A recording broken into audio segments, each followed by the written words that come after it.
We got in Storm Labs EV4.400 4-channel amplifier the other day, and we were a little disappointed. Not that it's a very expensive amplifier to begin with, it retails for about $50, so you get what you pay for. But holy you're better off rubbing static electricity on your speakers with a wool sock to get more power out of your system.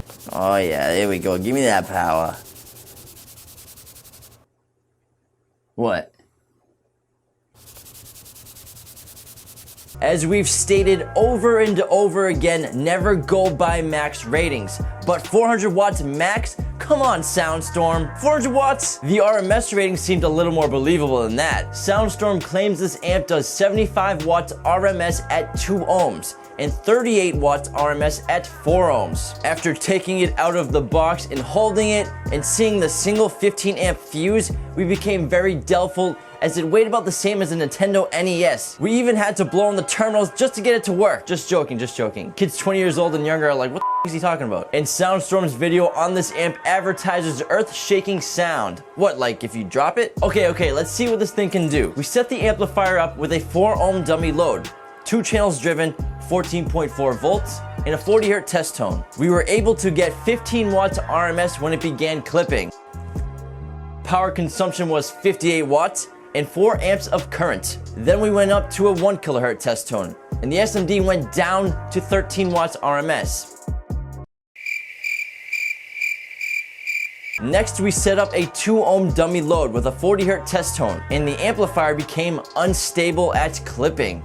We were able to get a reading of 16 watts RMS at 2 ohms, but our waveforms were displaying some crazy looking distortion. Power consumption was at about 87 watts and 6 amps of current. At 1 kilohertz, 2 ohms, we got 16 watts RMS again. Just to remind you, Soundstorm claimed 75 watts RMS at 2 ohms. Quite the letdown. I'll give this amp a thumbs up in terms of installation with their high and low level inputs for accepting signals from the speakers and the source. Plus it's light and compact, so finding a spot to install it shouldn't be an issue, with its dimensions of 7.5 inches by 9 inches by 1 inch. But as expected from an amp of this price range, it has a fixed low-pass filter at 120 hertz and a fixed high-pass filter at 200 hertz. Why can't we adjust these? I feel like a kid in the back seat and my mom turned on the window lock. Overall, in our opinion, you might be better off just using your factory amplifier or head unit to power your speakers and save your money for something better that you have your eye on. If you enjoyed this video, go ahead and click that like button, but if you hated it, click the dislike button. Be sure to join the conversation below, subscribe to our channel if you're new, and get all of your car audio and video gear with us at qualitymobilevideo.com today. Thanks for watching.